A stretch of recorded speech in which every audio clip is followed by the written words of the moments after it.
안녕하세요. 인천에서 미용실을 운영하고 있는 43세 여성입니다. 적과의 동침이라는 영화를 본 적 있으신가요? 영화 속 내용이랑 많이 다르지만 저는 동거남의 정체를 전혀 모른 채 3년을 같이 살았습니다. 하지만 누군가가 남편이 쓰고 있던 가면을 벗겨주었죠. 그래서 저는 남편이 감추고 있던 끔찍한 본 모습을 보게 되었습니다. 몇 달 동안 저는 남편에 대한 배신감과 억울함 때문에 일이 손에 잡히지 않을 정도였죠. 덕분에 운영하던 미용실도 직원들에게 맡기고 집에 틀어박혀서 은둔형 외톨이처럼 지낸 적도 있었습니다. 그렇게 힘든 시간을 견뎌내고 보니 시간이 약이라는 말이 왜 있는지 알겠더군요. 이제는 저의 가슴 아픈 사연을 모두 털어놓고 새로운 마음으로 시작할 수 있게 되었습니다. 제가 이렇게 호되게 당한 이유는 남편의 외모 때문이었습니다. 제 이상형의 첫 번째 기준은 바로 잘생긴 외모였거든요. 저는 다른 여자들에 비해서 외모에 대한 집착이 아주 심했습니다. 소개받을 남자가 생기면 무조건 사진부터 요구했죠.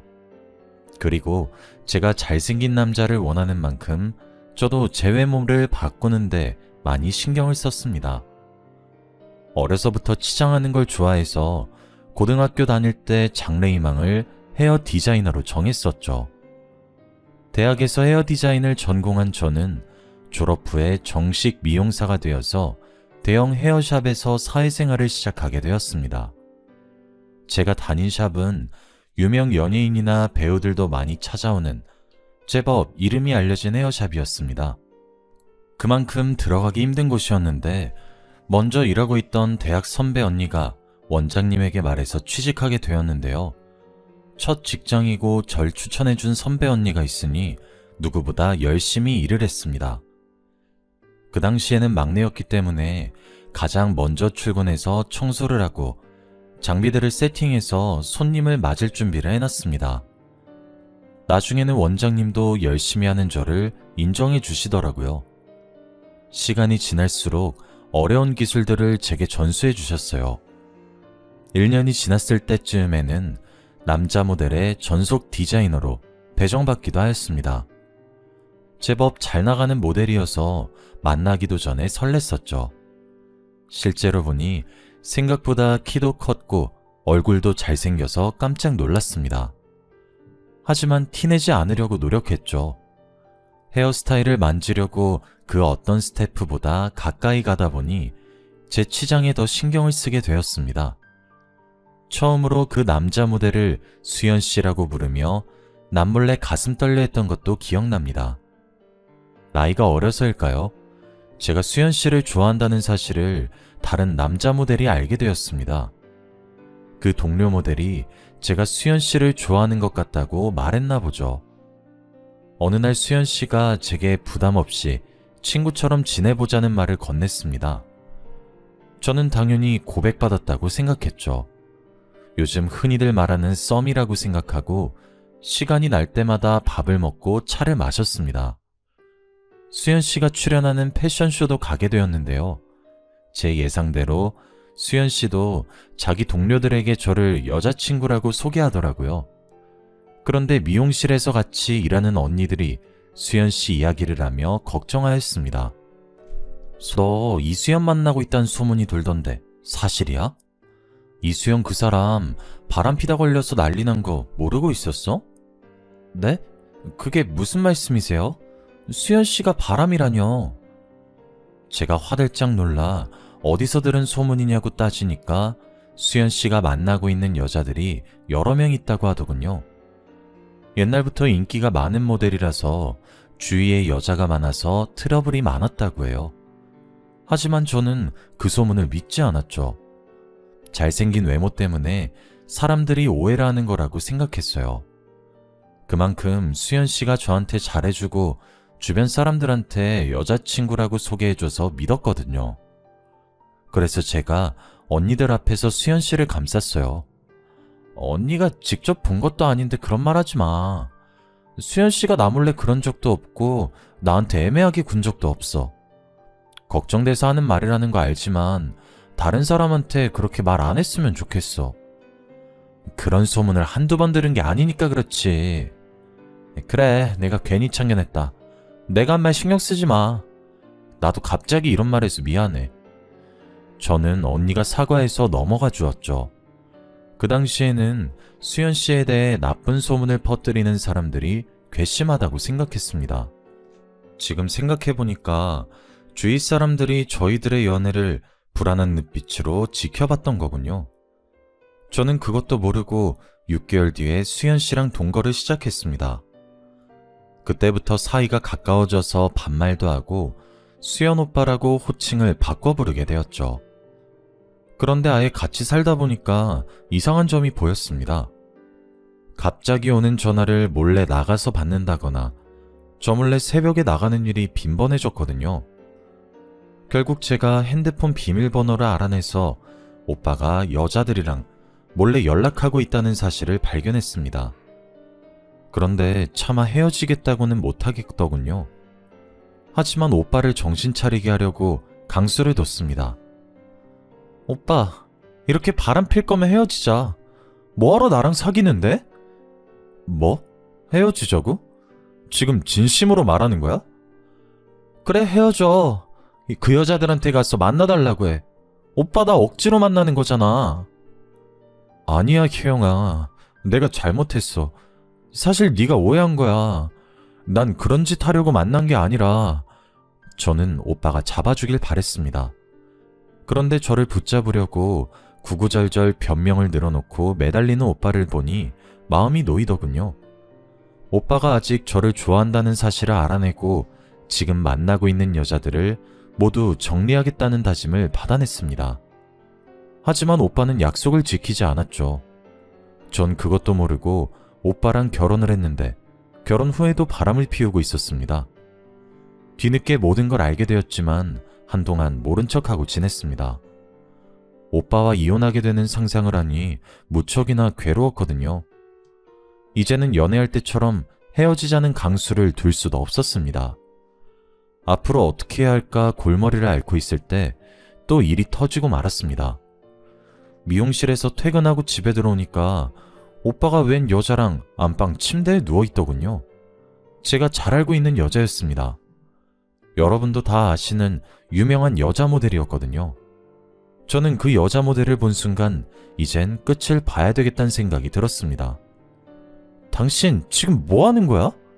어떻게 다른 여자를 안방에 들일 생각을 해? 진짜 미친 거 아니야? 아니, 나는 우리 그냥 누워만 있었어. 당신이 생각하는 그런 짓 안 했다고. 뭐? 그게 말이 된다고 생각해? 오빠가 어처구니 없는 변명을 내뱉길래 헛웃음을 내뱉었습니다. 제가 결국 못 참고 소리를 지르면서 물건을 집어던지니까 오빠가 이런 식으로 할 거면 당장 이혼하자고 오히려 큰 소리를 치더라고요. 그리고 집을 나가버렸죠. 남편을 놓칠 수 없었던 저는 남편에게 가정으로 돌아올 기회를 여러 번 주었습니다. 하지만 전 남편은 끝내 내연녀를 선택했고 저는 눈물을 머금고 전 남편과 이혼하게 되었습니다. 그렇게 저는 초혼에 실패하게 되었습니다. 혼자 살게 된 후로는 미용실을 운영하면서 여러 남자들을 만나게 되었습니다. 하지만 재혼할 정도로 좋은 남자가 나타나지를 않아서 재혼은 거의 포기해버렸죠. 그러다 7년 뒤에 미용실 단골 손님과 친해지게 되었습니다. 제가 규철씨, 규철씨 친근하게 부르면서 자주 오라고 먼저 다가가니까 친구처럼 지내게 되었죠. 규철씨는 저보다 5살 연하였습니다. 제가 남편에게 끌린 이유는 당연히 잘생긴 얼굴 때문이었는데요. 규철씨랑 사이가 급격하게 가까워지니까 이번에도 주위 사람들이 저를 말리기 시작했습니다. 제가 규철씨랑 재혼하고 싶다고 말했거든요. 저희 엄마도 미용실까지 찾아오며 지금 결혼하지 말고 조금 더 만나보라고 재혼을 뜯어말린 적도 있었죠. 지금 결혼은 안 된다. 사귄 지 얼마나 됐다고 그래? 1년, 아니 2년만 더 만나봐. 사람은 오래 봐야 알 수 있어. 엄마, 오래 봐도 모르는 게 사람이야. 이번엔 내가 다 봤다니까? 여자 관계도 깨끗한 사람이야. 너 그놈 잘생겨서 그러는 거지? 남자든 여자든 얼굴 반반한 것들은 인물값 하는 법이야. 이왕 재혼할 거면 조건 좋고 푸근하게 생긴 사람한테 가야지. 남편 얼굴 뜯어먹고 살 거 아니니까 다시 생각해봐. 푸근하게 생긴 사람은 바람 안 펴? 규철 씨가 잘생겨서 엄마가 오해하는 거야. 엄마보다 내가 더 잘하니까 걱정하지 말고 가만히 있어. 제가 이렇게 고집을 피우니까 엄마가 집에 가서도 매일 전화를 하며 걱정을 하시더라고요. 물론 저도 재혼하다가 또 이혼하게 될까봐 걱정됐지만 남편은 절대 이혼할 일이 없을 거라고 했습니다. 장모님도 참, 내가 무슨 바람을 핀다고 그래. 내가 그동안 만난 여자도 4명밖에 없어. 가볍게 만난 적 한 번도 없는데 왜 그렇게 말씀하시나 몰라? 그래, 자기 진지한 거 나도 알지. 자기 한번 연애하면 3, 4년씩 연애했다며. 나는 자기 믿어. 저는 남편의 연애사를 전부 알고 있었고 연애나 결혼에 대해 진지한 사람이란 걸 알고 있어서 재혼을 결심하게 되었습니다. 그런데 남편이 결혼하기 전에 조건을 들어달라고 하더군요. 동거부터 시작했으면 좋겠다는 겁니다. 그리고 후에 결혼하더라도 애는 2년 뒤에 가졌으면 좋겠다고 말하였습니다. 젊었을 때 동거를 해본 적이 있어서 동거부터 시작하자는 조건은 저도 받아들일 수 있었습니다. 남편에게 동거하고 싶어하는 이유를 물어보니 저랑 같더군요. 같이 살다 보면 서로에 대해 몰랐던 걸 알게 되고 아무리 맞춰봐도 안 맞는 경우가 있으니 같이 살고 싶다는 것이었습니다. 동거하고 싶어하는 이유가 납득이 돼서 오케이 했지만 두 번째 조건은 납득이 되지 않았어요. 그래, 결혼 전에 동거는 할 수 있어. 그런데 애는 2년 뒤에 가지고 싶은 거야? 여보, 내 나이를 생각해야지. 내일 모레면 40이야. 지금 당장 임신해도 노산인데 2년 뒤는 조금 아닌 것 같아. 그건 나도 알아. 그런데 무턱대고 애부터 만드는 건 부담스러워. 내가 모아둔 돈이 많은 것도 아니고 마음의 준비도 안 됐는데. 게다가 당신이랑 신혼도 즐기고 싶단 말이야. 그러니까 2년 뒤에 이세 계획 세워보자. 다른 이유는 몰라도 저랑 신혼을 즐기고 싶다는 말을 하니 설레더군요. 남편은 저랑 다르게 초혼이니까 그런 거라고 생각했습니다. 하지만 2년은 너무 긴 기간이었습니다. 그러다 2세를 가지지 못하게 될까봐 남편을 계속해서 설득했어요. 하지만 남편이 저랑 보내는 신혼기간이 너무 즐거워서 2세가 생기면 질투가 날 것 같다고 하니 더 이상 임신 계획을 세우자는 말을 못하겠더라고요. 그만큼 저희 남편은 다정한 사람이었습니다. 틈만 나면 다른 여자들에게 눈 돌리는 전 남편과는 너무나도 달랐죠. 회사와 집만 오가는 남자라서 다른 여자랑 지내는 꼴을 못 봤습니다. 주말이 되면 하루 종일 저랑 시간을 보냈고 요리도 잘해서 주말에는 남편이 집안일은 물론이고 식사 준비까지 챙겨주었습니다. 이렇게 가정적인 남편 덕분에 저의 재혼은 누구보다 행복했는데요. 그런데 몇 달 뒤에 남편이 갑자기 회사를 그만뒀다고 하더라고요. 뭐? 갑자기 회사를 그만둬? 나한테 그만둔다는 말 없었잖아. 아무리 생각해봐도 지금 회사는 아닌 것 같아서. 복지도 너무 안 좋고 승진도 안 되는데 계속 다녀봐야 미래가 없을 것 같아서 그만뒀어. 그럼 좀 쉬다가 취직 준비하려고? 취직은 안 할 거야. 사업을 할까 하는데. 오래전부터 구상해둔 일이 있으니까 당신은 걱정하지 마. 뭐? 사업? 갑자기 무슨 바람이 불어서 사업을 하겠다는 거야? 제가 깜짝 놀라 어떤 사업을 할 거냐, 구체적인 사업 구상을 알려달라고 물어보았지만 정말 대책 없어 보였습니다.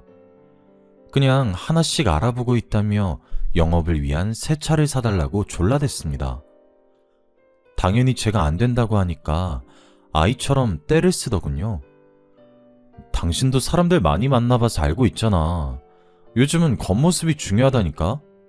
사업하려면 지금 차 가지고 안 돼. 아우디를 타고 다녀야 사람들이 나랑 말이라도 섞어주지. 나한테 투자한다 생각하고 차 한 대만 뽑아줘. 저는 안 사주려고 했는데 남편의 허름한 차를 보니 마음이 불편해지더라고요. 자기가 이런 차를 끌고 다녀서 무시를 당했다는 말을 듣고 차를 사줄 수밖에 없었습니다. 제가 없는 돈을 억지로 끌었어서 무리한 것도 아니었으니까요. 남편에게 비싼 차 하나 사줄 수 있는 여유는 있었습니다. 사업을 시작했다는 남편이 제가 사준 벤을 끌고 다니더니 어떤 사업을 하는지는 전혀 말해주지 않았습니다. 그 뒤로 집에도 잘 들어오지 않았죠.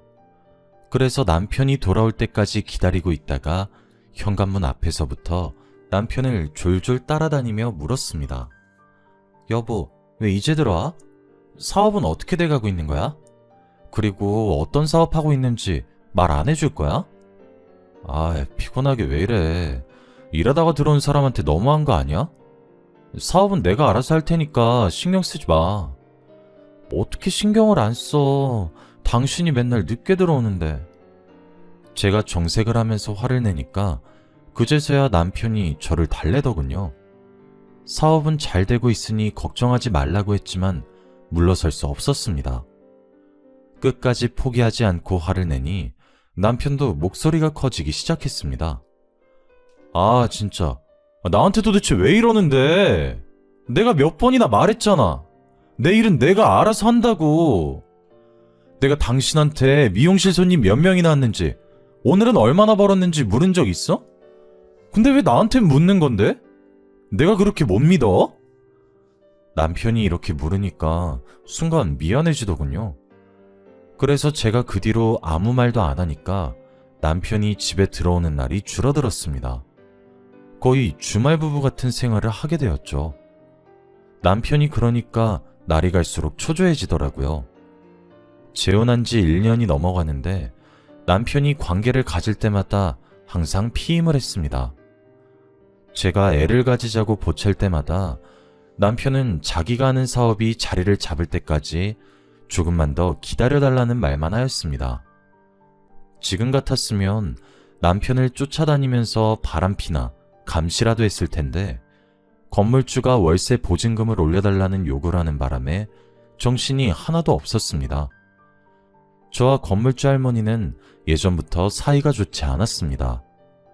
성격이 괴팍하고 임차인들에게 함부로 말을 해서 그 할머니를 좋아하는 임차인은 한 명도 없었거든요.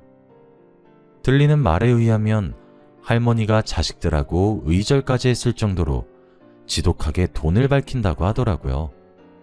제가 새들어 있는 건물이 할머니 남편이 소유하고 있는 건물이었는데 남편이 죽은 다음 할머니와 자식들 사이에서 다툼이 벌어졌다고 합니다. 보통은 공동명의라든가 건물을 처분해서 돈을 공평하게 나눠 가질 법도 한데 한치의 양보도 없이 건물을 독차지하려고 험한 말까지 하더군요. 건물주 할머니가 자식들이랑 소문이 날 정도로 싸웠고 결국은 서로를 고발했다고 하는데요. 그 결과 할머니가 건물을 차지하게 되었고 자식들과의 인연은 완전히 끊어져 버렸다고 해요. 저도 그 소문을 전해 듣고 할머니를 정말 안 좋게 보고 있었죠. 그런데 갑자기 다짜고짜 찾아와서는 저보고 보증금을 더 달라고 하는 것이었습니다. 미용실, 넌 요새 장사가 잘 된다며? 200만 원 더 줘야겠더라. 네? 할머니, 갑자기 무슨 말씀이세요? 저 요즘 장사 안 돼요. 누가 장사 잘 된다고 했는데요? 그리고 장사 잘 된다고 보증금 올리는 사람이 어디 있어요? 어디 있긴 여기 있지. 요즘 유명한 맛집들도 월세 다 올린다는 소리 못 들었어? 그럼 장사 잘 안 되면 보증금 깎아주시나요? 월세라도 덜 받으실 거예요? 다른 사람이 이런 소리를 했다면 좋게 넘어갔을 테지만 제가 그동안 쌓인 게 있어서 말투가 험악해지고 있었습니다. 할머니가 임차인들을 늘 무시하며 가게 이름으로 불렀거든요. 저는 미용실이라고 불렀고 야채 가게 하는 사람을 야채라고 불렀습니다. 제 가게에 수시로 찾아와서 잔소리하는 건 기본이었습니다. 손님이 있는데도 물을 많이 쓴다느니, 밤에 전기를 켜놓고 간다느니 별 영양가 없는 잔소리로 수치심을 주었죠. 점점 치솟는 물가 때문에 보증금을 올려받는다고 하면 모를까. 예고도 없이 들이닥쳐서 장사가 잘 되니 돈을 내놓으라고 하니까 괘씸하더라고요. 그래서 바로 선전포고를 하고 말았습니다. 장사가 잘 된다고 보증금 올려받으실 거면 제가 나갈게요. 끝까지 이러실 거면 제가 나간다고요. 그래? 나가는 건 네 마음이지만 보증금은 당장 못 주니까 알아서 해라. 네? 그게 무슨 말이에요? 계약도 거의 끝났고 제가 나가겠다고 하는데 보증금은 당연히 돌려줘야죠. 2년이 어디서 눈을 부릅뜨고 대들어. 보증금 받고 싶으면 고발하든지 마음대로 해.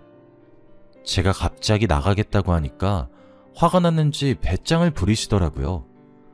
고작 몇백만 원 더 받으려다가 세입자가 나가게 됐으니 짜증이 많이 나셨나 봅니다. 저한테 욕을 하면서 난리를 피우시길래 저도 할머니를 내쫓으면서 소리쳤죠. 알겠어요. 고발할 테니까 나가시라고요. 저도 많이 참았는데 끝까지 이런 식으로 나오면 저도 고발할 수밖에 없죠. 그래 해라. 누가 겁낼 줄 알아? 어린 년이 겁도 없이 감히 누구한테 대들어? 결국 제 손에 내쫓긴 할머니께서 욕을 하시면서 가버리셨습니다. 저는 모아둔 돈도 있으니 적당한 상가가 있는지 둘러보려고 했습니다. 더 이상 할머니를 마주치고 싶지 않다는 생각에 바로 미용실을 옮기려고 했습니다. 단골들에게 미용실을 옮긴다는 말도 해두며 상가 자리를 알아보다가 새로 지은 아파트 단지를 만나게 되었습니다. 아파트 안에 들어선 상가가 미용실하기에 딱 좋아 보이더라고요. 며칠 뒤에 저는 부동산을 찾아가서 상가 건물주를 만나게 되었죠. 건물주분께서 정말 친절하고 성격 좋아 보였습니다. 그전 건물주였던 악질 할머니와는 차원이 다르더라고요. 건물주분이랑 금세 친해져서 자기가 가진 건물이 남편이 남긴 유산이라는 사실도 알게 되었습니다. 저는 혼자서 여기까지 버티신 게 대단하다고 치켜세우며 남편 뒷담을 늘어놓았습니다.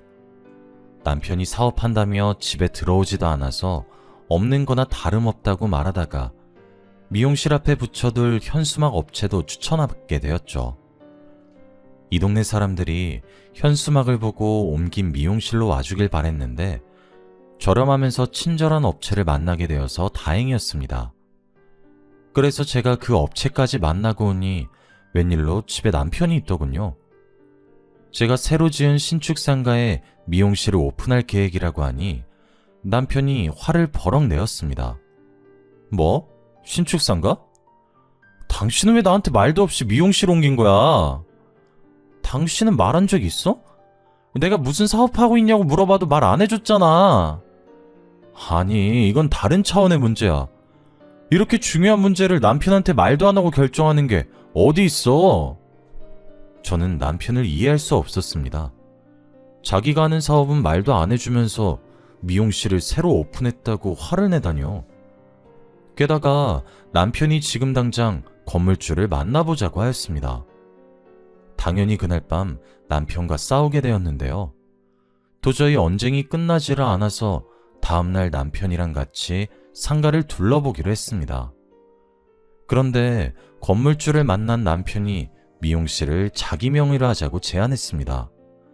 제가 왜 그래야 하냐고, 내가 운영할 미용실인데 내 명의로 하는 게 맞는 거 아니냐고 물었죠. 남편이 또 앞뒤 안 맞는 말들로 우기길래 그냥 제 명의로 계약하려고 했습니다. 그랬더니 제 손을 막아서더니 목소리를 높이더라고요. 또 어젯밤처럼 고집을 피우면서 끝까지 지지 않을 것 같아서 무서웠습니다. 게다가 어젯밤이랑 다르게 건물주랑 부동산 사장이 지켜보고 있었거든요. 너무 수치스러웠죠. 얼른 이 순간이 끝나길 바라면서 남편에게 계약서를 넘겼습니다. 그렇게 남편은 제가 보는 앞에서 미용실을 자기 것으로 만들어버렸습니다. 저는 눈 뜨고 코 베인 격이었죠. 당연히 남편이랑 이혼할 일이 없다고 생각한 제 잘못이었죠. 남편이랑 영원히 살 생각에 미용실을 누구 명의로 하든 상관이 없다고 치부해버렸습니다. 제 생각이 어리석었다는 건 곧 드러나게 되었는데요. 새로 지은 상가에 미용실을 열고 장사를 시작한 지 한 달 만에 남편이 말도 없이 사라져버렸기 때문입니다. 남편이 사라진 첫날 몇 번이나 남편의 핸드폰으로 전화를 걸어보았습니다. 남편의 휴대폰은 꺼져 있었고 이틀이나 기다려보았지만 남편은 돌아오지 않았죠. 제가 남편의 가출을 신고할 생각으로 경찰서에 가려던 찰나 이메일 한 통을 받게 되었습니다. 그쪽 남편이 어디로 사라진 건지 알고 있습니다. 라는 제목의 메일이었습니다. 메일을 보낸 사람은 당연히 모르는 사람이었습니다. 메일 내용을 보니 남편이 숨기고 있는 비밀을 알려주겠다고 하더라고요. 처음에는 누군가 장난을 치거나 스팸 메일이라고 생각해서 답장을 보내지 않았습니다. 우선 경찰서에 신고하고 남편을 기다렸죠. 그런데 미용실 명의를 자기 명의로 바꾼 것도 그렇고 이상한 메일도 신경 쓰여서 남편의 금융거래를 확인해 보았습니다. 그렇게 저는 남편이 미용실을 담보로 대출을 받았다는 사실을 알게 되었습니다. 제 돈을 가지고 도망을 갔던 거죠. 그래서 저는 곧바로 경찰서로 달려가 신고를 했습니다. 하지만 수상한 일은 여기서 그치지 않았어요. 다음 날에 그 수상한 메일을 또다시 받게 되었거든요. 그 메일에는 제가 하루를 어떻게 보내는지 자세하게 적혀 있었습니다. 메일을 보낸 사람은 분명히 저를 가까이에서 지켜보고 있는 것 같았습니다. 스토킹을 당하고 있는 것 같아서 마음이 불안해지기 시작했죠. 그날 바로 경찰서에 신고해두긴 했지만 그날부터 제 주위에 있는 사람들이 전부 다 수상해 보이더군요. 모든 사람들이 제 행동을 감시하고 있는 것 같아서 괴로웠습니다. 다른 사람들이랑 대화하는 게 힘들어져서 집에만 있으니 수상한 메일이 또 도착했습니다. 남편이 어떤 인간인지 알고 싶으면 연락처를 남기라는 메일을 본 순간 망설일 수 없었습니다. 이렇게 아무것도 모른 채 괴로워하는 것보다 진실을 알아차린 후에 괴로워하는 게 더 나은 것 같아서 연락처를 남겼죠. 며칠 후에 낯선 번호로 전화가 걸려왔습니다. 웬 여자가 메일을 보낸 사람이라며 지금 당장 만나자고 하더군요. 지금 만나자고요? 당신이 나한테 해코지 할 수도 있는데 어떻게 만나요? 해코지 같은 거 절대 안 해요. 당신 남편에 대해서 꼭 해줄 말이 있어서 그래요. 그러면서 자기가 저랑 같은 고등학교 동창이라고 하더라고요. 시간이 많이 지나서 기억날지 모르겠지만 이름이 경미라고 하는데 그 이름을 듣는 순간 정말 깜짝 놀라고 말았습니다. 진짜 경미일까 하는 생각으로 만나기로 한 커피숍으로 가보니 그곳엔 정말로 경미가 앉아있더군요. 순간 심장이 멎어버리는 줄 알았습니다. 정말 오랜만이다. 이렇게 다시 만나게 되리라고는 생각도 못했는데 세상엔 참 희한한 일이 많은 것 같아. 희한한 일이라니?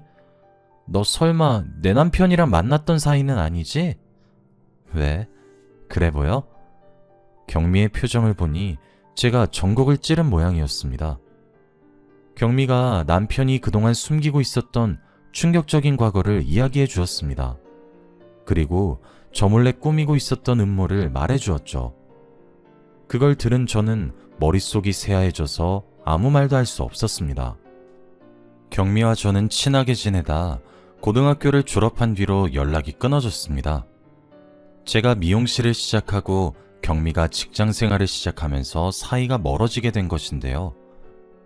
경미는 저랑 멀어진 사이 친하게 지내는 사람도 없고 직장일에도 회의감을 많이 느꼈다고 해요.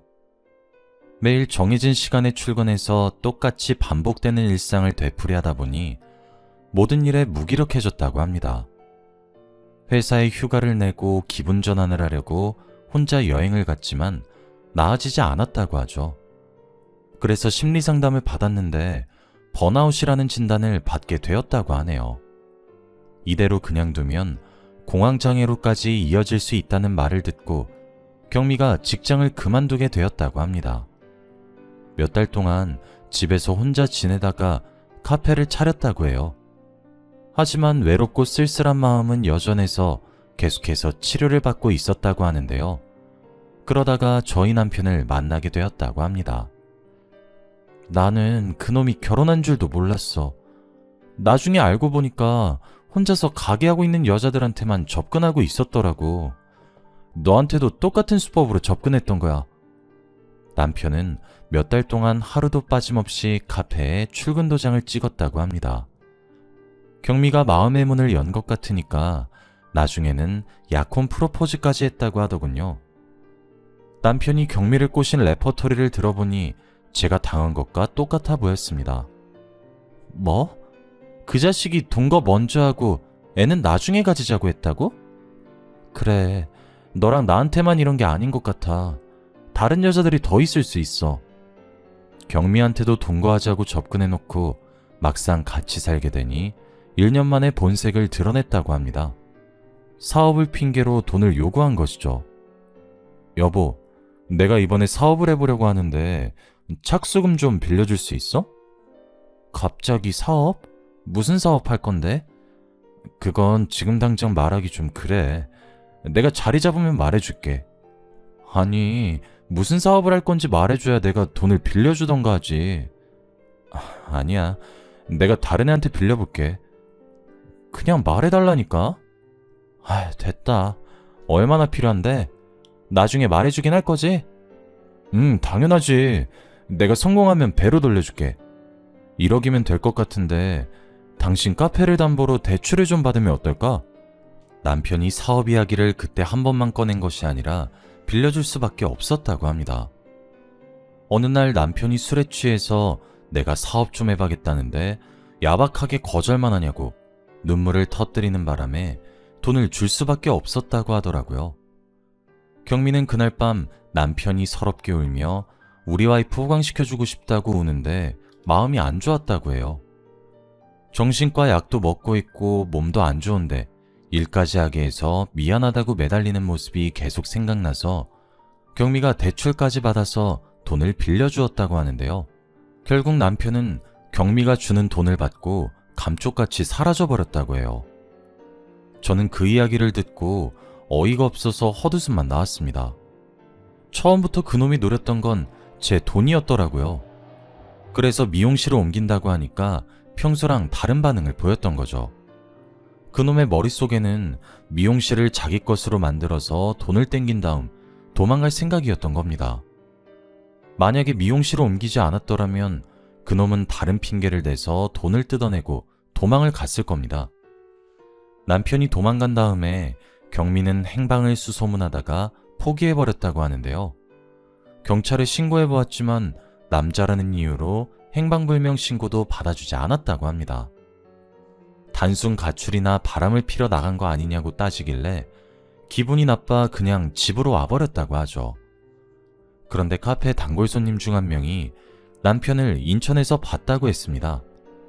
인천에 출장을 왔다가 제가 사는 동네 근처를 들린 사람이 남편의 얼굴을 정확하게 기억해냈습니다. 경미와 친했던 단골 손님이 남편이 행방불명된 사실을 알고 얼굴을 기억해두고 있었다고 합니다. 저희 남편이 잘생긴 얼굴 때문에 눈에 띄어서 다행이었죠. 경미가 그 사실을 전해 듣고 남편과 단판을 지으려고 인천으로 내려왔습니다. 그러다 남편이 저랑 동거를 하고 있다는 사실을 알게 됐는데요. 경미가 근처에 원룸까지 구해놓고 한 달 동안 저랑 남편을 지켜보았다고 합니다. 그러다 남편이 도망가 버리자 제게 메일을 보냈던 겁니다. 나는 그 자식이 이렇게 빨리 도망갈 줄 몰랐어. 이번엔 잡을 줄 알았는데 한 발 늦어버려서. 마음 같아서는 제 집에 들이닥쳐서 그놈을 요절내버리고 싶었다고 해요.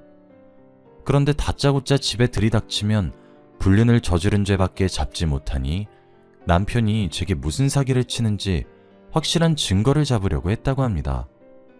시간을 끌다가 남편을 놓쳐서 분하다는 말까지 제게 해주었죠. 어떻게 하면 그놈을 잡을 수 있을까? 이대로 두면 다른 여자들한테도 이런 짓 저런 짓 저지르고 있을 거 아니야.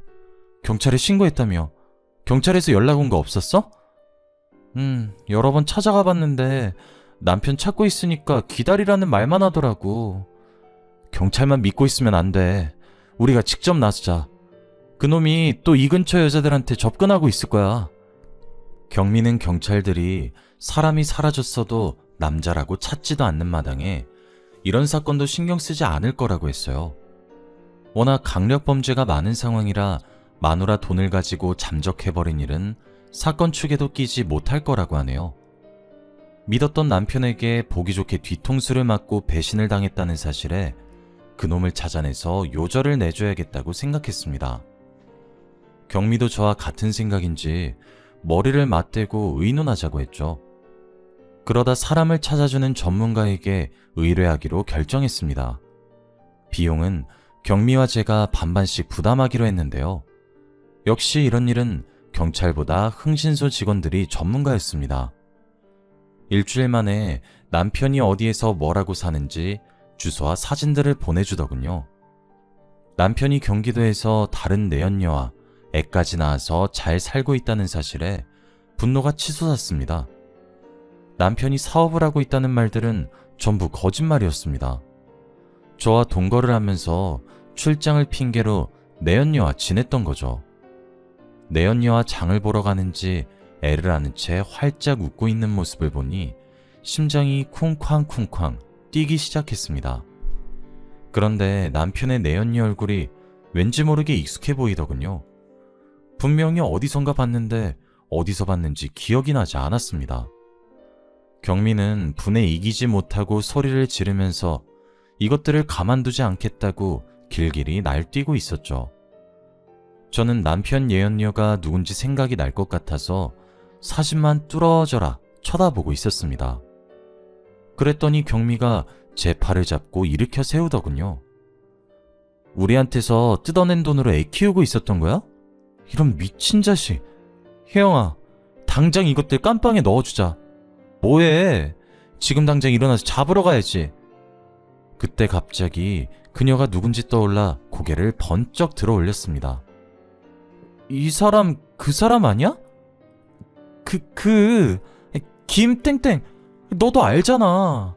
우리나라에서 제일 유명한 모델.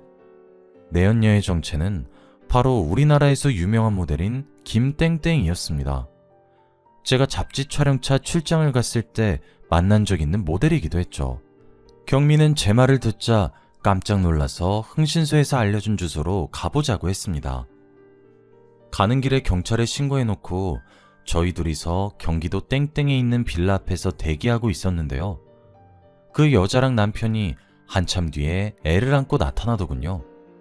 아무것도 모르는 남편이 그저 좋아서 해벌쭉 웃고 있었습니다. 그 모습을 보자마자 저보다 먼저 경미가 달려가서 그놈의 멱살을 잡아챘습니다. 야, 이 자식아, 마누라 등쳐먹고 도망가면 잘 살 줄 알았어? 이 쳐죽여도 시원치 않은 놈이? 경미가 손톱으로 남편의 얼굴을 긁어놓으니까 깜짝 놀란 남편이 경미를 뿌리치고 달아나려고 했습니다.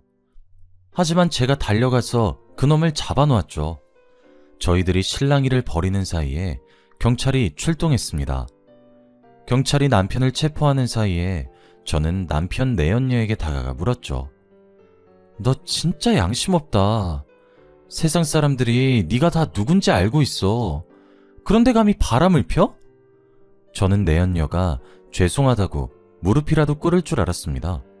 뭐가 그렇게 당당한지 내연녀가 코웃음을 치면서 저를 흘겨보더군요. 그래서 뭐 어쩌라고? 내가 유명하니까 날 상간녀로 몰아서 돈이라도 뜯어내려고? 난 정식으로 혼인신고한 사이야. 상간녀는 오히려 너희들이지. 그래, 네 마음대로 해봐. 나를 상간녀로 고소해보라고. 근데 10년 전에 내 남편이랑 뒹굴다가 걸린 년이 할 소린 아닌 것 같은데? 뭐? 너 설마? 이제야 기억난 거야? 나 증거도 있어. 네 남편이 나한테 미안하다고 매달린 문자 있다고. 문자? 그거 조작한 건지 어떻게 알아? 너 같은 년 말을 어떻게 믿냐고. 내연녀가 끝까지 재수없는 말들을 내뱉길래 더 이상 참을 수 없었습니다. 저도 모르게 내연녀의 머리채를 잡아 뜯었는데요. 한 번도 아니고 두 번이나 인연 때문에 이런 일이 생겼다고 생각하니 분해서 견딜 수가 없었습니다. 경찰이 있어서 다행이었죠. 경찰이 말리지 않았으면 그년 머리털을 죄다 잡아 뜯었을 겁니다. 그년이 끝까지 자기는 잘못 없다며 저를 체포하라고 소리치는데 속이 부글부글 끓더군요. 이거 놔! 저 년을 체포해야지. 내가 왜 경찰서 가야 하는데? 그 자식한테 여자가 한둘이었어? 왜 내 책임이야? 내연녀가 난리를 피우면서 소리를 질러대다가 경찰에 연행되었습니다. 경찰 조사 결과 둘은 공범이었다고 해요. 큰 돈을 벌 방법이 없으니 혼자 사는 여자들을 꼬셔보라고 재촉했다고 합니다. 애를 가지지 않으면 나중에 자기들의 정체가 발각되어도 문제없을 거라고 생각했나 봅니다. 본처가 피해자라고 나서서 피해를 입은 동거녀를 상간녀로 몰아세우려고 했던 거죠. 실제로 다른 여성들은 남편에게 사기를 당하고도 상간녀로 몰리는 게 무서워서 꼼짝없이 당하고 말았다고 해요. 하지만 이번에는 그렇게 빠져나갈 수 없었습니다. 내연녀는 저희들을 상간녀라고 소송했지만 경찰이 남편과 내연녀가 벌인 사기에 대한 증거를 확보해버리고 말았습니다. 검찰은 그 인간들을 구속해버렸는데 내연녀는 포기하지 않고 변호사를 선임하더군요. 저희들을 상대로 위자료 청구 소송을 하는 어이없는 짓을 저지르고 말았습니다. 결국 재판 과정에서 그년이 제 가정을 2번이나 파탄낸 것이 드러났고 제가 아니라 내연녀가 위자료를 지급해야 한다는 판결이 나왔습니다. 재판 결과에 따라 경미와 저는 그들이 살고 있던 빌라와 현금을 포함해서 모든 재산을 받아냈습니다. 그래서 전 남편이랑 내연녀는 정말 10원짜리 하나도 없는 알거지가 되어버렸죠.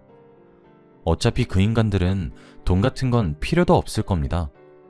교도소에 가면 국민들의 세금으로 먹여주고 재워주고 있으니까요. 경미가 없었으면 이렇게까지 복수하지 못했을 겁니다. 경미의 도움으로 파렴치한 남편과 뻔뻔스러운 내연녀에게 세상이 무법천지가 아니라는 사실을 확실하게 보여주었는데요. 용서는 용서받을 자격이 있는 사람에게만 해야 한다는 사실을 여러분들도 꼭 기억하시길 바랍니다. 여기까지 사연 들어주셔서 감사합니다.